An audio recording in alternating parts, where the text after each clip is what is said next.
Halo Tribuners, kembali lagi dalam Tribun Jogja Update bersama saya Priska Ruri.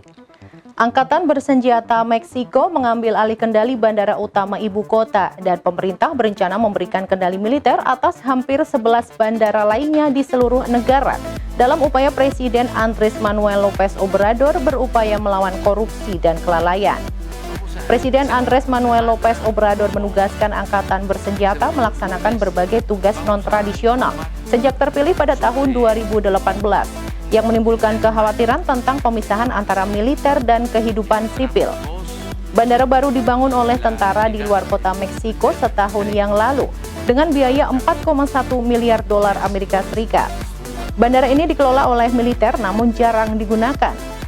López Obrador mengatakan bandara lama yang merupakan yang paling sibuk di negara itu akan dikelola oleh Angkatan Laut. Angkatan Laut mengambil alih keamanan di Bandara Internasional Kota Meksiko atau Benito Juárez lebih dari setahun yang lalu. Dalam waktu dekat, Angkatan Laut akan mengendalikan segala hal, mulai dari bea cukai dan imigrasi hingga penanganan bagasi dan pembersihan kamar mandi. Daftar masalah di Bandara Kota Meksiko mencakup penyelundupan narkoba dan migrasi ilegal.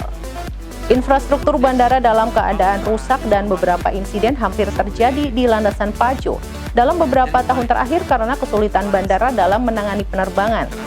Bandara ini juga memiliki reputasi kehilangan bagasi, jadwal maskapai yang tidak teratur, bisnis tanpa kontrak, dan korupsi. Sementara itu, López Obrador meminta bantuan dari angkatan bersenjata sepanjang masa jabatannya, memberikan mereka tugas-tugas imigrasi dan pengendalian pelabuhan dan bea cukai.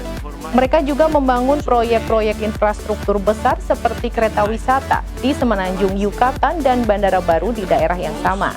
Mereka bahkan mengelola kebun bibit tanaman dan perjalanan wisata ke sebuah bekas koloni pemasyarakatan. Berbeda dengan bandara lain di ibu kota yakni Felipe Ángeles, di mana pasukan penjaga nasional mengambil tiket penumpang di gerbang. Sedangkan di Benito Juárez, militer berpakaian seragam adalah 1.500 orang marinir yang ditempatkan sejak Februari 2022 untuk keamanan.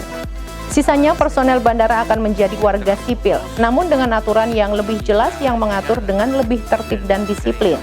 Angkatan Laut akan membentuk sebuah perusahaan bernama Casiopea untuk mengelola bandara dan 6 bandara lain yang memiliki kekurangan dan berada di bawah kendali kejahatan terorganisir.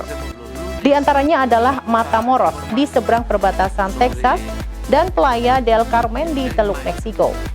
López Obrador mengatakan sebelumnya bahwa ia berencana agar seluruhnya ada 11 bandara yang berada di bawah kendali tentara atau angkatan laut pada masa jabatannya pada tahun 2024. Pada akhir tahun ini, militer dijadwalkan akan mulai mengoperasikan maskapai penerbangan komersial mereka sendiri. Demikian berita terkini terkait militer Meksiko yang ambil alih pengelolaan bandara strategis di negara itu. Ikuti terus berita-berita terkini hanya di Tribun Jogja Update. Saya Priska Ruri dan segenap kru yang bertugas pamit undur diri. Terima kasih dan sampai jumpa.